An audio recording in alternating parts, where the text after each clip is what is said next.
As the clock struck midnight on November the 5th, the statue of Lady Justice, which sat atop the Central Criminal Court of England and Wales, more commonly known as the Old Bailey, was ceremoniously destroyed. While claimed by the government to be a scheduled demolition, the act was, in reality, the work of a masked anarchist. Over the following year, this man would almost single-handedly dismantle the fascist party which ruled over the United Kingdom, ending the reign of repression, persecution, and terror of Norsefire. The rise of Norsefire as the central and later only pillar of British politics came amidst worldwide economic collapse and war. Great Britain was able to avoid the worst of the devastation which swept across the rest of the world, but still suffered tremendously. In a biological attack, a virulent pathogen was released in the Three Waters treatment plant, a station in the London Underground, and a primary school named St. Mary's. Over 100,000 people were killed across the British Isles by the St. Mary's virus, and the entire country fell into fear and paranoia. Promising to restore order and bring those responsible for the virus to justice, the Norsefire Party came to power after winning a stunning 87% of the popular vote. Advocating far-reaching policies centered around the tenets of fascism, Norsefire suppressed and eventually removed the democratic institutions of the nation, replacing them with a more centralized apparatus of a totalitarian single-party state. The party leveraged ethnic, racial, and religious tensions to perpetuate the atmosphere of fear that had gripped the country and used this to justify opening a network of detention centers and concentration camps. Minorities were quickly cast as scapegoats, and Norsefire began drawing a list of undesirables who were sent to these camps en masse.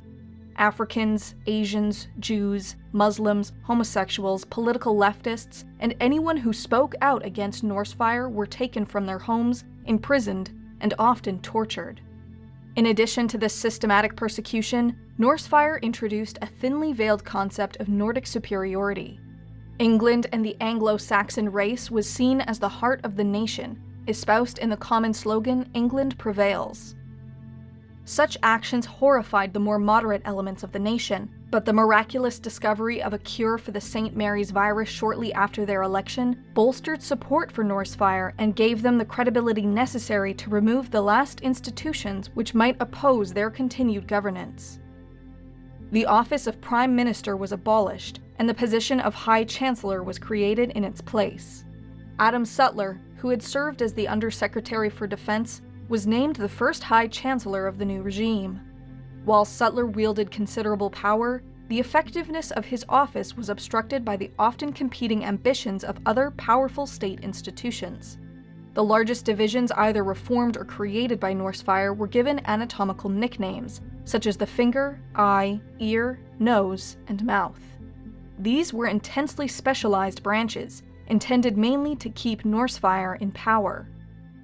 The finger served as the nation's intelligence and security agency and was perpetually involved in covert operations against the government's political opponents.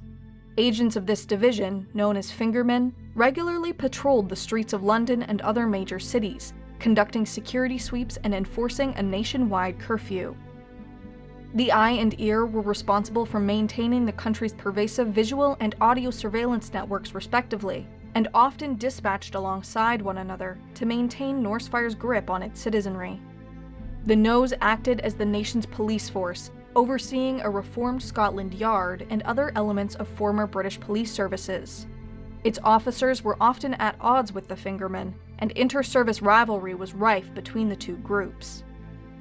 The mouth was Norsefire's state propaganda apparatus, charged with overseeing the nation's media networks and censoring or altering potentially damaging news stories. Pro-Norsefire political commentators were the foundation of every major news show, repeating government talking points and ridiculing any opposition to the regime.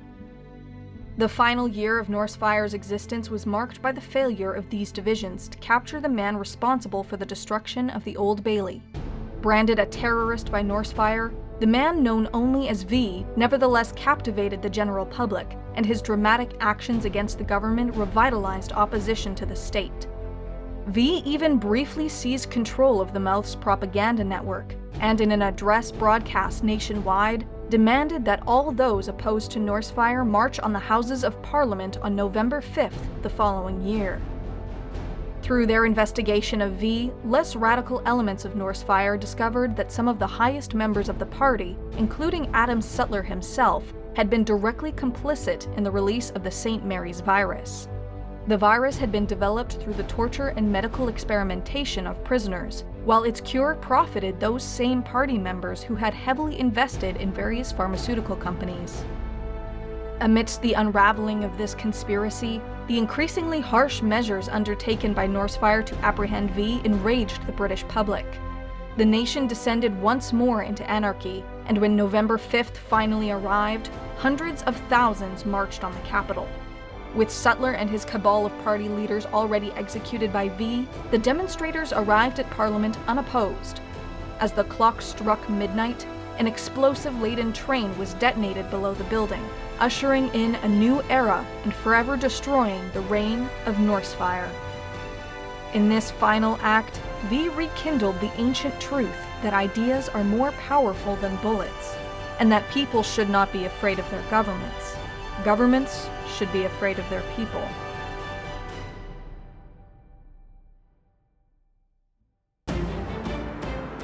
The Templin Institute investigates alternate worlds and realities.